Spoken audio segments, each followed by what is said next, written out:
Oke, baik. Kita ke Bang Ciko. Bang Ciko dari Wasekjen DPP PDI Perjuangan juga sempat menyatakan bahwa ini jangan-jangan memang sudah melirik gitu dari Anies Baswedan atau juga memang ada ketertarikan melihat Anies Baswedan walaupun memang tergantung dengan apa yang akan diputuskan oleh Ketua Umum PDI Perjuangan. Kabarnya nama Anies masuk penjaringan dari PDI. Betul. Memang betul. Jadi dari kita kan ketika kita menjaring calon-calon untuk kepala daerah di pilkada ini, kita meminta dari akar rumput ya, mengurus di akar rumput untuk mengusulkan nama-nama, ya kan, baik itu yang mendaftar ataupun juga yang tidak mendaftar, tapi memang disoroti, dicermati oleh rekan-rekan kita di akar rumput bahwa ini bisa menjadi pemimpin ke depan yang bisa menjawab tantangan-tantangan dan permasalahan daerah tersebut. Nah, salah satunya Pak Anies Baswedan, namanya memang muncul dari bawah, dari DPC, DPD, kemudian diusulkan ke DPP, tapi bukan nama satu-satunya. Jadi ada beberapa nama lain cukup banyak seperti Prasetyo Edy Marsudi, Ketua DPRD DKI Jakarta, terus juga ada beberapa anggota fraksi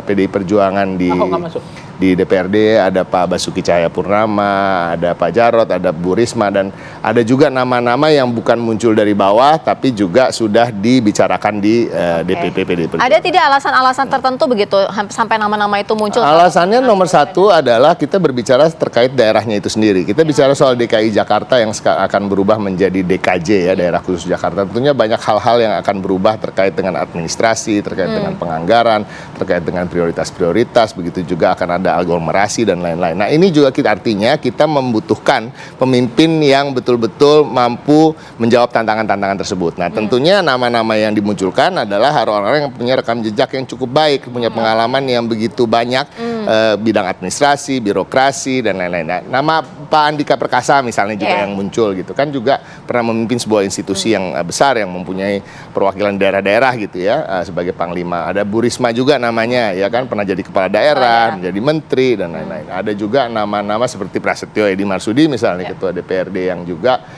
adalah Ketua DPRD DKI Jakarta gitu. Jadi intinya memang kriterianya harus ada dulu, ya kan? Yang bisa mengisi kriteria ini siapa? Kalau kita bicara Pak Ahok misalnya, Pak Ahok tentu kan juga pernah memimpin Jakarta dan dianggap sukses. Ya. Kita melihat kalau yang bicara benar-benar fokus gitu ya, yang pernah memimpin Jakarta ya Pak Ahok dan Anies. Nah, dua-duanya juga memiliki tingkat kepuasan publik yang di atas 50% ketika memimpin DKI. Jadi elektabilitasnya pun masih bagus gitu. Tapi Bang Ciko, nama Anies Baswedan ini bisa menciptakan bentrokan di basis masa PDIP nggak? Kalau melihat dari sisi ideologi kan Anies Baswedan kan tadinya mengusung perubahan dan lain sebagainya. Ini cukup bisa ngeblend nggak nanti di basis masa? Saya selalu nanya, ada beberapa kali bisa ditanya itu, emang ideologinya Pak Anies apa? Kan Pancasila juga kan. Jadi gini, kalau kita bicara terkait dengan partai politik maupun tokoh-tokoh yang berkecimpung di politik di Indonesia, kita harus meyakini bahwa mereka-mereka ini sudah tersortir, sudah terjaring bahwa mereka adalah orang-orang yang menjunjung tinggi nilai-nilai Pancasila dan kebinekaan, ya kan, persatuan dan kesatuan Indonesia. Nah, intinya itu bagi PDI Perjuangan itu sangat penting. Apalagi kalau kita bicara soal Jakarta yang begitu heterogen, begitu bineka, begitu banyak orang dari berbagai suku, agama, ras maupun golongan yang hidup di sini. Dan harus hidup secara harmonis. Artinya tidak boleh ada memprioritaskan suku tertentu, agama tertentu dan lain-lain. Ini harus dijamin. Nah, ini kita jaring lah. Tapi pada prinsipnya kalau bicara soal perubahan, ya kan sama juga, kita juga merasa tidak akan memperlanjutkan hal-hal yang tidak baik gitu ya. Dan ternyata kan memang di akhir-akhir masa periode pemerintahan nasional yang sekarang ini banyak hal yang sebenarnya sepertinya tidak bagus untuk dilanjutkan. Kita ke Mas Ipang. Mas Ipang, kalau melihatnya ini kira-kira siapa nih yang lawannya dari Anies Baswedan? Kita tahu memang ada beberapa nama muncul seperti Ridwan Kamil, dan tadi juga kalau misalnya dari apa yang disebutkan oleh dari nama-nama dari PDI Perjuangan ya, ada nama Ahok juga gitu. Jadi begini Mbak Sira, kita nggak boleh dalam pilkada itu pakai mazhab pandangan bahwa tidak ada lawan tanding Anies, itu nggak boleh kan. Tapi dalam pendekatan kita sejauh ini, per hari ini dari racikan elektoral, itu memang tren elektabilitas ya, termasuk posisi hari ini, itu memang nampaknya belum ada yang mampu menjadi lawan tanding yang sebanding. Itulah kemudian mengapa kemudian partai-partai berebut untuk menjadi wakilnya Anies. Kader-kader diusung, termasuk misalnya dari beberapa partai ya, saya nggak perlu sebutkan, itu kan inginnya oke, kita sodorkan Anies tapi dengan syarat wakilnya dari kita. Itu salah satu juga untuk menjaga hubungan itu kan. Nah, persoalannya adalah Anies ini kader siapa sebenarnya sekarang? Kalau Anies memang udah diwakafkan ke rakyat Jakarta, jadi Anies bukan kader Nasdem, bukan kader Golkar, bukan kader PDIP, kan itu persoalannya. Nah, artinya tinggal partai mengakuisisi, men-takeover, oke, kita jalan sama Anies nih, tapi tolong ambil kader kita digandeng dong gitu.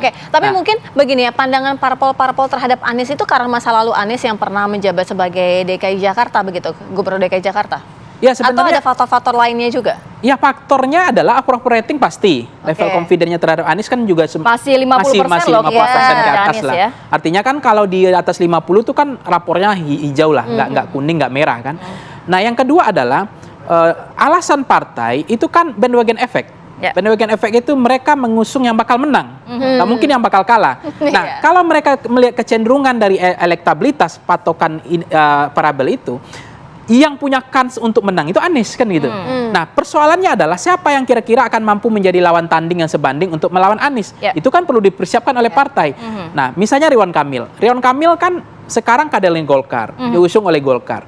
Nah, Golkar menurut logika saya, secara common sense saya, Jawa Barat penduduknya jauh lebih besar dibanding DKI Jakarta. Kemudian prospek kemenangan Ridwan Kamil lebih besar di Jawa Barat ketimbang Jakarta. Nah, berani nggak Ridwan Kamil untuk head to head dengan Anies? Kan itu persoalannya. Kalau ini ibaratnya bahasa Minang saya ikut capek siku lape kan, ikut capek siku tabang. Yang DKI lepas, Jawa Barat lepas. Nah, itu kan juga dipertimbangkan oleh Golkar cara membaca itu, sehingga Golkar membaca siapa kira-kira yang akan siap untuk di Jawa Barat Golkar. Sementara Ridwan Kamil ini udah pasti jadi gitu. Ada kemungkinan ya per hari ini masih kuat, masih kokoh lah elektabilitas Ridwan Kamil. Nah, artinya beliau bertaruh berjudi di Jakarta. Itu yang menjadi pertantangan. Nah, PKB sekarang chemistry dengan Caimin kan dekat sekali, bagus sekali. Jadi ini yang kemudian langkah Anies agak lebih maju sekarang adalah karena partai yang akan mengusungnya lumayan relatif lebih banyak. PKB ada sinyal dari PKS, kemudian PDIP juga mengatakan ini menarik juga untuk dikalkulasi, dihitung ulang, untuk dicermati. Nah, yang kedua gini Mbak Rati sama Mbak Sira, saya melihat 3 bulan yang lalu saya mengatakan, semua orang mengatakan Anies tidak akan maju pilkada DKI Jakarta sebelum pilpres ya. Sesudah pilpres, mohon maaf. 2 bulan ya berarti ya, sebelum kasus final lah. Saya ngomong di TV One juga, catatan demokrasi, semua pengamat mengatakan nggak mungkin deh Anies akan maju DKI Jakarta karena lagi. Skalanya sudah nasional. Karena nurunkan level dia, skala dia udah terlanjur nasional. Kalau kalah gimana? Makin hancur. Saya bilang kalah itu memang nggak enak. Tapi dalam posisi pengabdian, abdi rakyat ya, grade level tuh nggak ada sebenarnya. Turun-turun level tuh nggak ada. Jadi sah-sah saja begitu ya. Yang penting menang kan, itu saja. Contoh, saya bilang Ibu Khofifah dari menteri jadi wali kepala daerah. Kemudian ada juga mantan menteri jadi wali kota banyak. Bahkan ada ormas Islam yang dari ketua Muhammadiyah tiba-tiba jadi ketua cabang ranting kan ada juga. Jadi nggak ada persoalan grade atau level itu turun atau tidak. Persoalannya adalah punya keseriusan untuk menang atau tidak, itu saja. Mas Ipang, kalau melihat ini kan juga salah satu panggungnya Anies ya, agar tidak redup gitu ya nantinya kan, membutuhkan juga posisi di DKI Jakarta. Tapi kalau melihat kan sinyal-sinyal sudah datang dari partai politik, dari DPW PKB, kemudian juga di penjaringan PDIP juga masuk nama Anies, kemudian di PKS juga. Kalau sinyal-sinyal ini, apakah Mas Ipang melihat ini juga bentuk sinyal peta koalisi di pilkada nantinya? Karena beberapa nama sudah akan mengusung Anies, tapi di sisi lain juga ada Ridwan Kamil. Tapi tahan dulu ya, kita akan sambung lagi di segmen berikutnya. Tetap bersama kami di Apa Kabar Indonesia Pagi.